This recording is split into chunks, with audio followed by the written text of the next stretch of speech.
Hello everybody, welcome to the fourth programme in my series Bob's Golden Memories, and I've got some memories too, but I'm probably going to stick to a lot of the England world wins or my individual wins. So this time I'm going to take you back to 1984. And the venue was the River Arno in Florence, World Championships. And now I'd been picked to fish for England for my first year in 1984, so just the previous year. And it was in Switzerland that year, and I'd done particularly well. I was fishing. I can remember, I won't tell you too much about that, but this is more about how I got into the team and how I became part of it. And we were fishing a narrow river about 11 metres wide. It was running down from the mountains, and in practice the river was just gentle flow, nothing too difficult. Now and again it flowed a little bit, but most of the time it stopped and you could only use bloodworm to catch small fish then. But overnight, prior to the match, it poured with rain all night long. And when we got to the river, well, it was a raging torrent. It was just flying through. Didn't have any floats big enough to fish really. So anyway, I ended up fishing. No, in a very short period of time, I realised, and I got a 2.5 gram float, and I overshot it with 3 swan shot and just held onto it a bit like I used to do on the ban.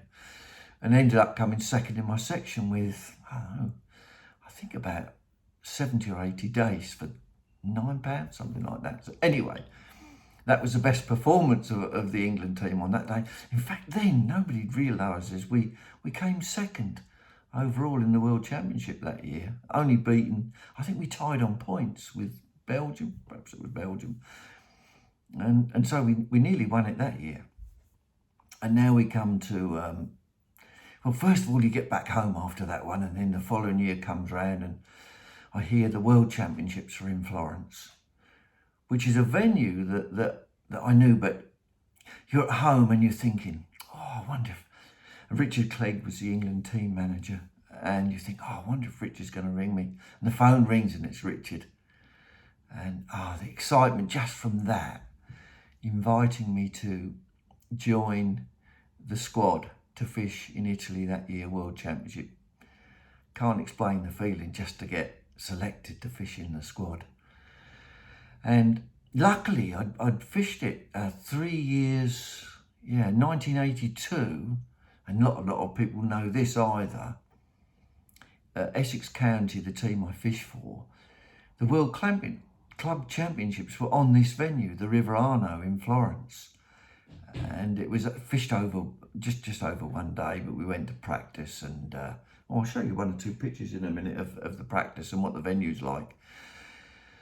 And Essex County won it. We won the World Club Championships in 1982, but I won it individually.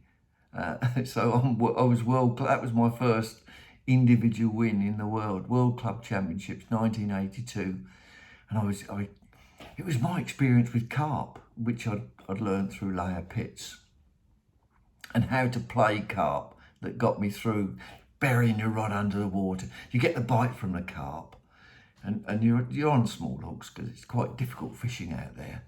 And all you do is just back wind slowly, let the fish run out, come back in.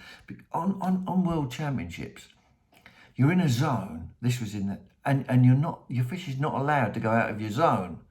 So and everybody has an umpire or ref behind them watching to see if a fish surfaces. Even if it tops out of your zone, doesn't have to catch up to anybody, then it's discounted. It's changed a little bit, the rules now. So I was keeping my rod under the water and just bringing the carp back in very, very slowly. And then just when they were right under your rod, 1 or 2 do kite round and catch up to other anglers, and then they discounted. But that's how I managed to, because as long as they don't top, in another angler's peg, then you're okay. I didn't even know where the fish were. No idea. I was just had my rod under water and just bringing them in very slowly. If they wanted to run, I would just back winding, let them go. And so I won the World Club Championships. Didn't have a big weight, £9 something. I caught some chub early on, and then a 2 carp. I'll show you the venue. That was sort of in practice there. That was just some nice carp. It was red hot. Look at that. Bobby without a cap on and in a sleeveless. You don't often see me fishing like that. There was a big high wall behind us, very, very hot. And this was where the legend of the white cap was born, because this is another picture, 1982. I went out with a black cap for English conditions, and it's Florence in the summer. I bet it was 35, 40 degrees C, and I was wearing this black cap and sweating a lot. And I had some valuable advice from Milo, the famous Milo Colombo, who said to me, Bobby, he said, why you wear black cap? And so I went out and bought a white one and found it a lot cooler. So that's the legend of the white cap came from, and I won the World Championship then. So ever since then, I thought, well, I'll better wear a white cap. Changed the style a bit, of course. Couldn't find one of these flat ones out there in Florence. No, quite good carp. Not very good picture that, but they were quite good carp. So I knew about catching the fish there. The experience that I'd had with the Essex County, and I was in the team. We went out for practice, and we were a poor team in those days. Richard Clegg was the team manager. Now England, let's have a look. Yeah, we had a good squad. Let me just show you the squad.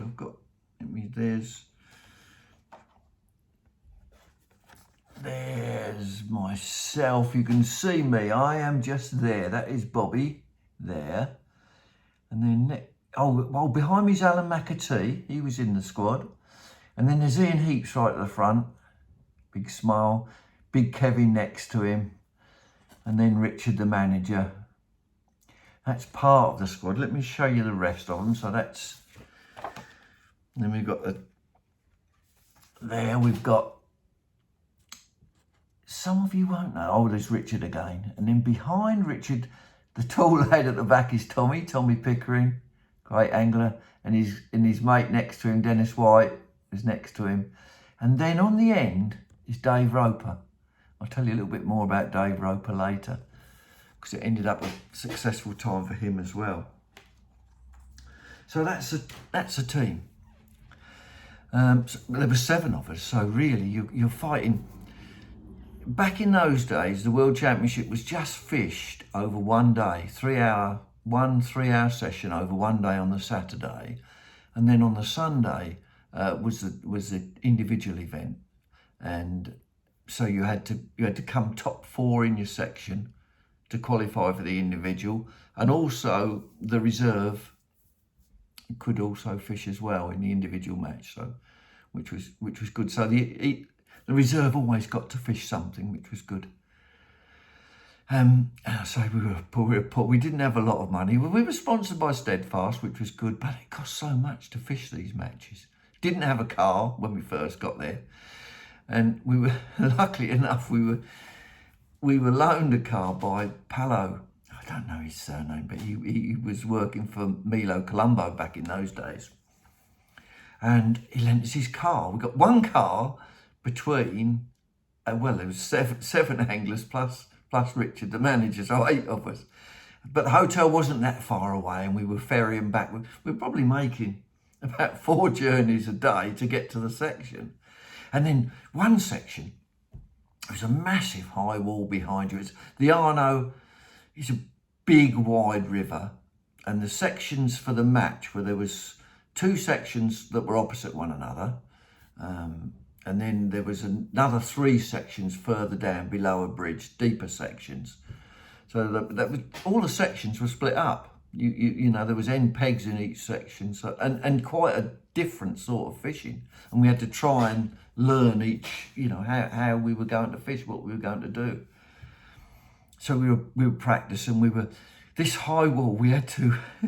What we did was we had a big rope and we lowered our equipment. We pulled up by the side of the road and lowered our equipment down this massive high wall. 2 anglers walked round to get them, and we were ferrying backwards and forwards from the hotel. Yeah, they were tough times. And in practice, we found out you could catch these chub, but they were so difficult. Arno chub, so hard to catch, and mainly, well, Kevin was the only one who could manage to catch him on the waggler. I don't know how, just because he was very good. But no one, not many others could. But we could catch them on the pole using light floats. We did catch some, and there was loads of fish. You know, even all over the surface, you could see them, and it was as I say, it was really hot, 35. 40 degrees probably, and you could see fish, but if you cast to them, never would get a bite from them. If you cast a waggler, you think, oh, one of them's going to take. No chance. Anyway, in practice, we found the best fish, really the most reliable fish to catch. There were some carp. We caught some carp in practice, feeding sticky maggot with some gravel in it, just to give it a bit of weight so that you can cast accurately with it. And if you want to do sticky mag, and anybody who hasn't done it, some of you will know what to do, but some of you watching this don't really know. You need very, very clean, dry maggots. Then you add your sticky mag to it carefully. You don't want to overdo it, especially when it's hot, because the actually sticky mag can sweat and really go sticky in the end. It ends up a right mess. I've done that a few times as well. And then you have to add a little bit of moisture, and I usually just put my hand in the water. I'll have a bowl of water, and I just put my hand in it, and then get my hand wet, and then just rub it in the maggots, and then just takes a little bit of time. So you've got to be careful. Don't think, oh, they're not sticking yet, more water. No, you just wait a little while, and you get them so they come into a nice ball. And you can add some clean gravel to it, and that's the best way to catch carp, these little balls of sticky mag. The chub, we were catching loose feeding maggots on the pole, carefully loose feeding, so we're catching a few chub, but the most reliable fish were catfish. Horrible to catch, and they catfish got these spiky things like that, and you grab hold of them, they go right in your hand. Ooh, you go, ooh. It's like people that have to when they're catching perch, have to use a rag to catch them. You don't do that. You have to try and get your fingers either side of the spikes to unhook them, but they're painful. So these were the most reliable fish to catch, were these catfish, and with the slider.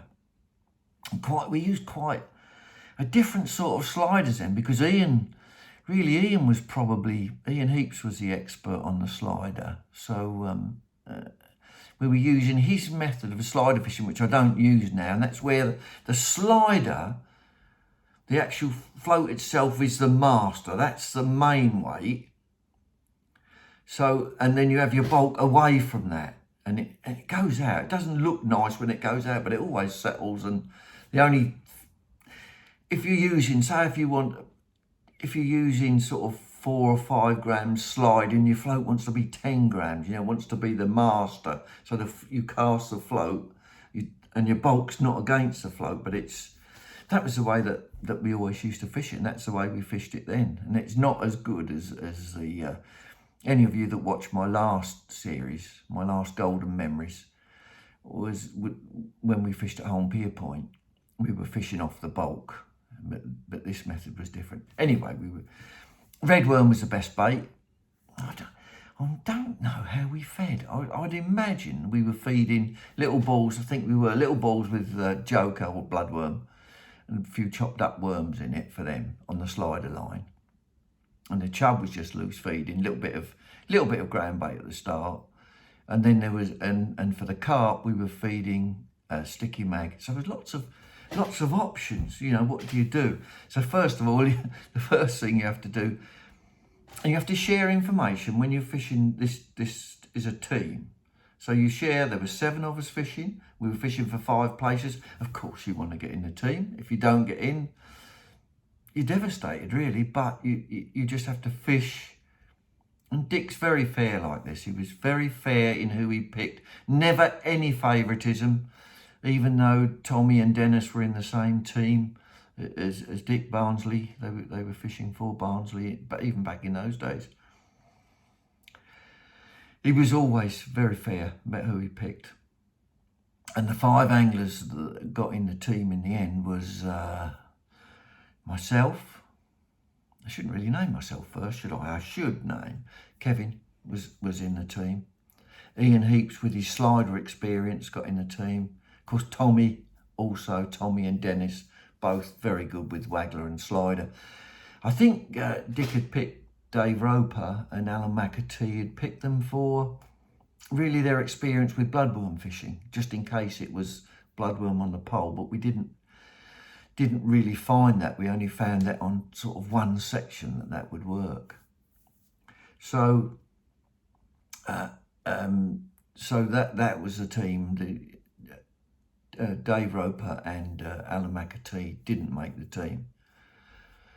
So, I was the last. Yeah, I was the last one in. Or the first one in, but probably the last one in, I should think. There were so many good anglers. You think, am I going to get in? And obviously I'd won the World Club Championships there. Not that it made any difference when you come down to fishing. That doesn't make any difference at all. It's what you do on the day that counts. Not past is nothing. People change. So we had good practice. It was a lovely place. Florence was the most beautiful place. The restaurants, the pasta, gorgeous. And the wine, red wine, white wine, beautiful. It was lovely. So we could relax in the evening, still do some work.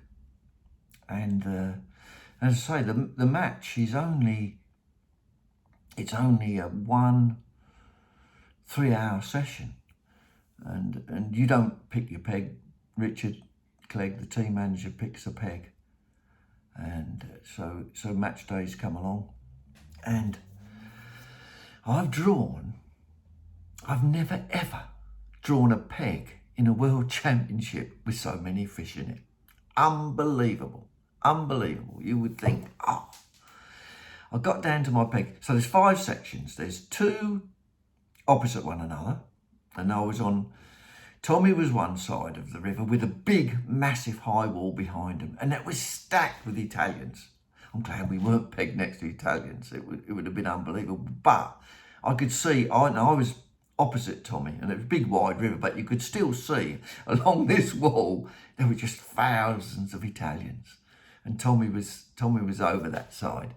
Now, I think that must have been A section.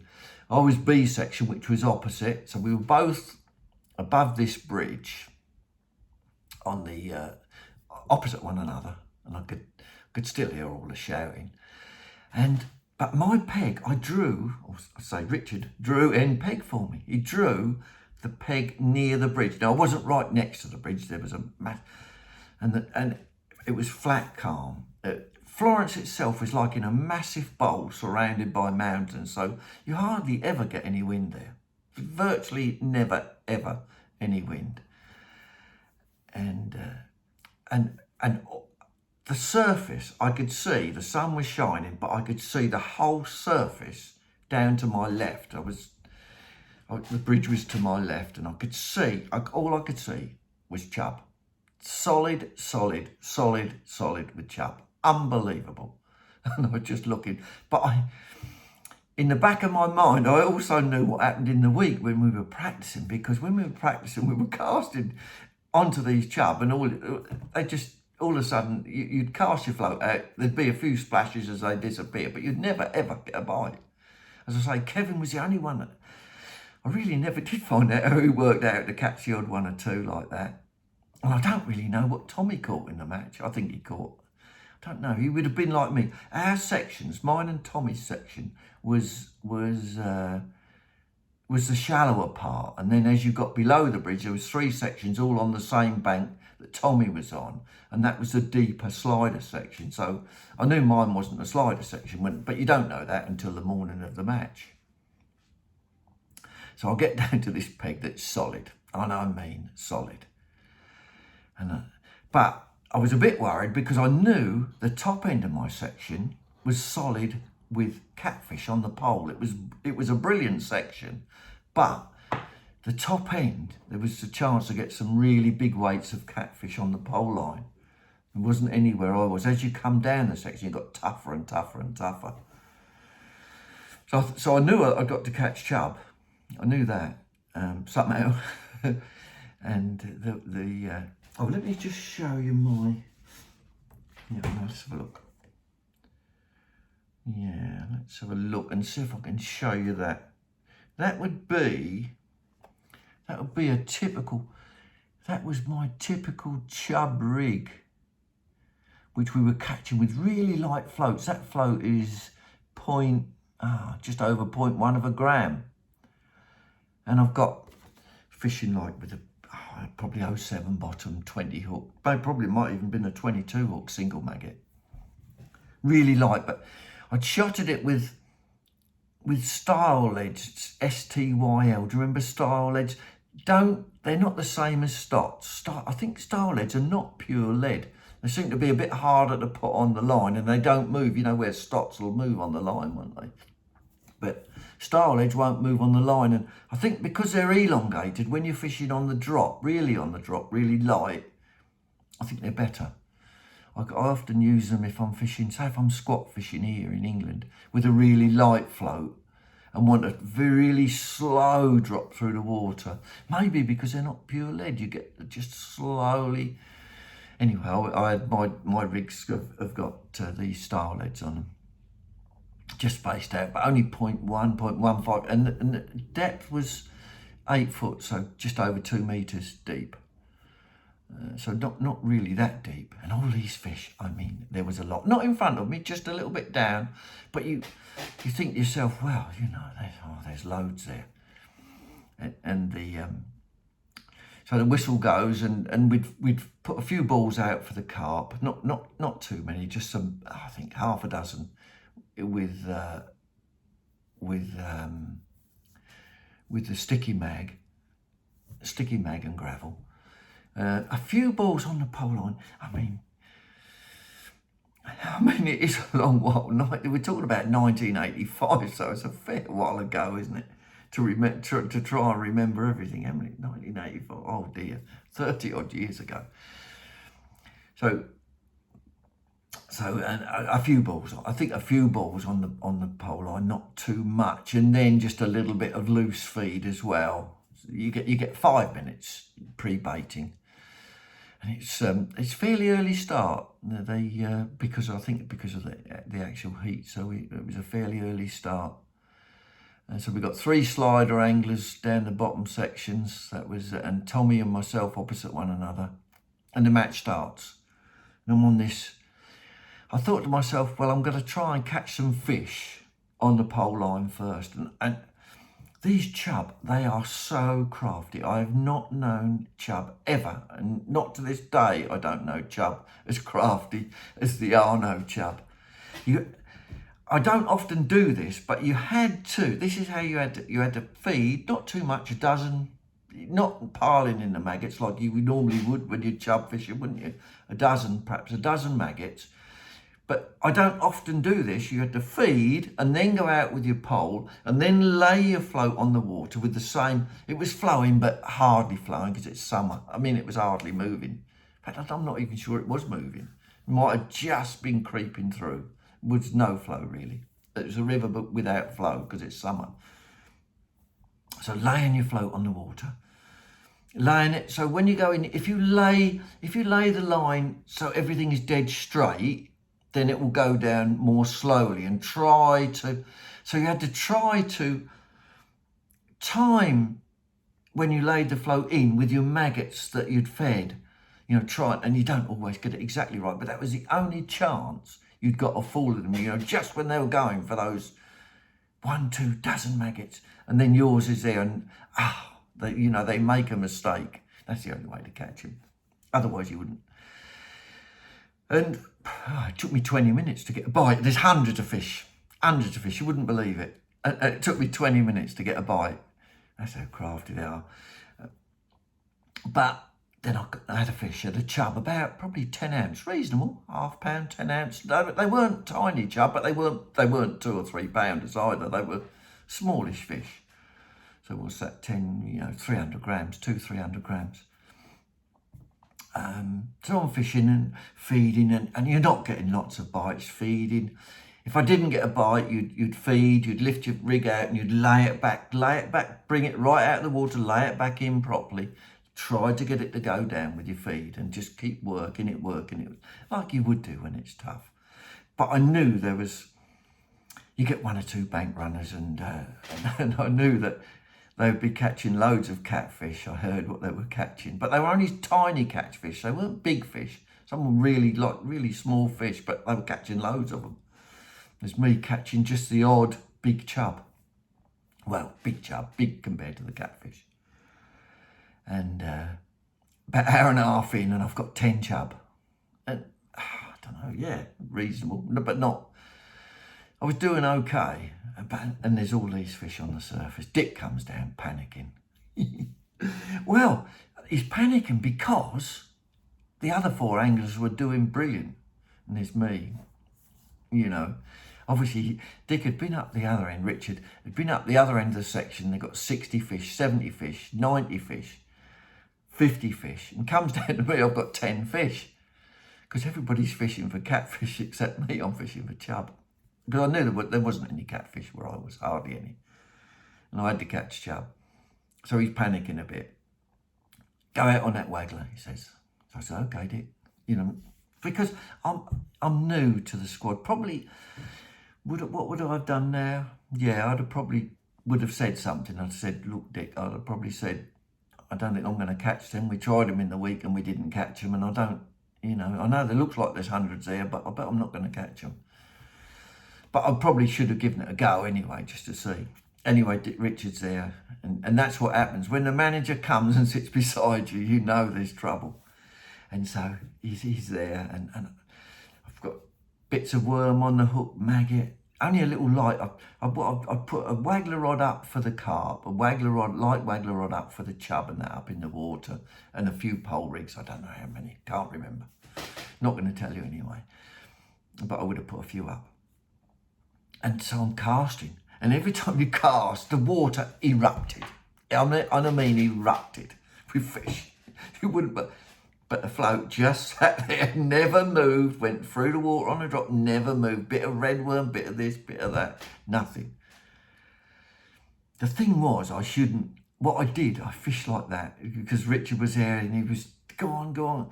And I fished like that for an hour and a half, for the last hour and a half of the match. I've already got 10 chub in me net, and I didn't catch another fish.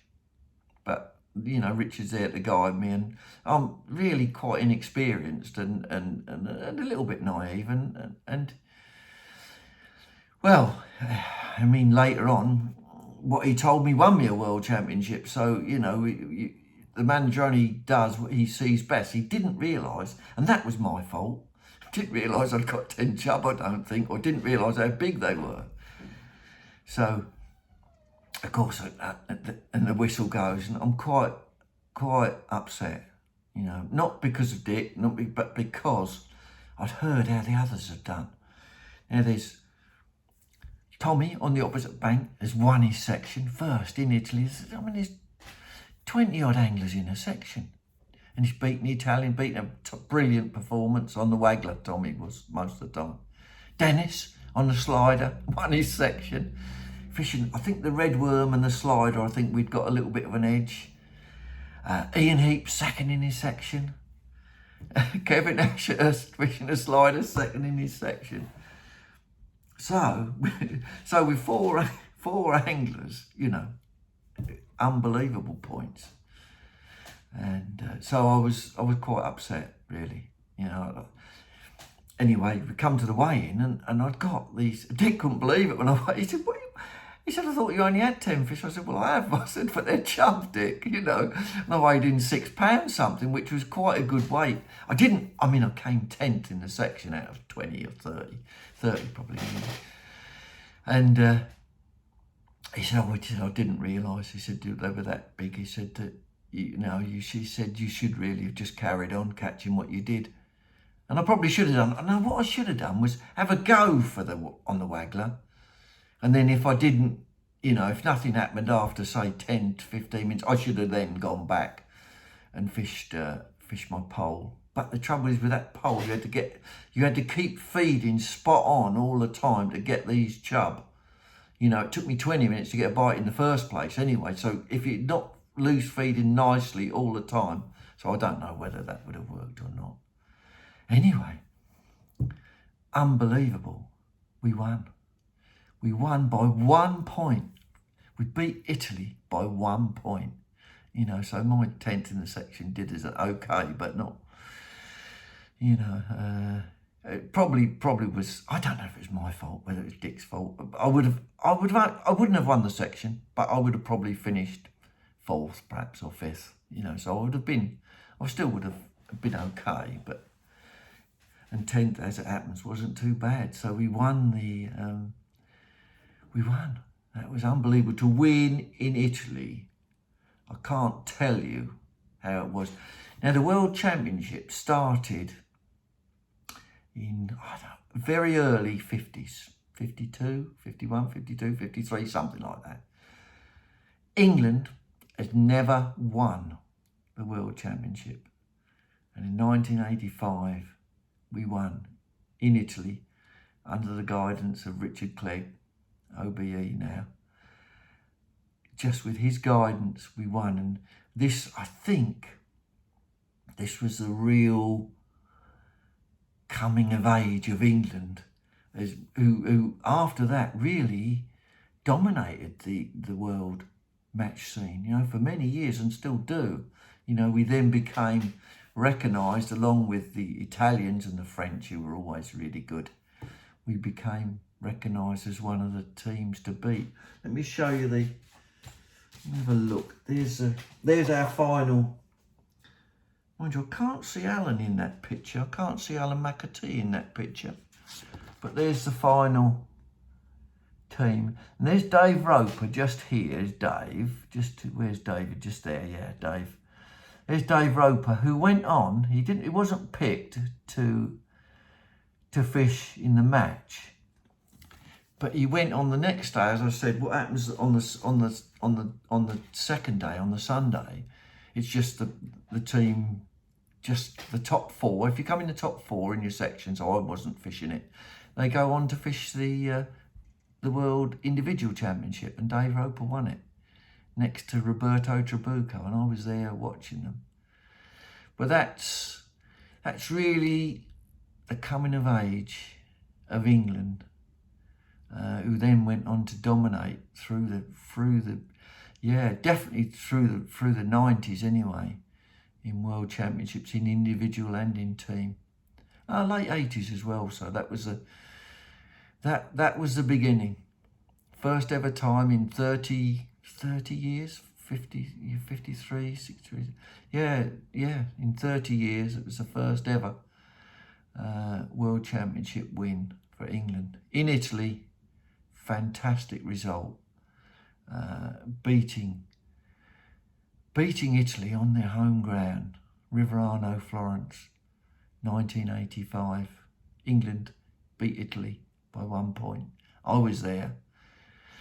I wouldn't say it wasn't my best performance, but because I think I fished okay. I knew how to catch those chub, light float, point something of a gram, a little Milo float, just dropping it. I enjoyed doing it.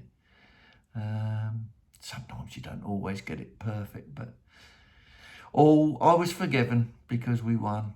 And I hope you've enjoyed. And I've still got a few more to come through, but I hope you've enjoyed the 4th of my Golden Memory series.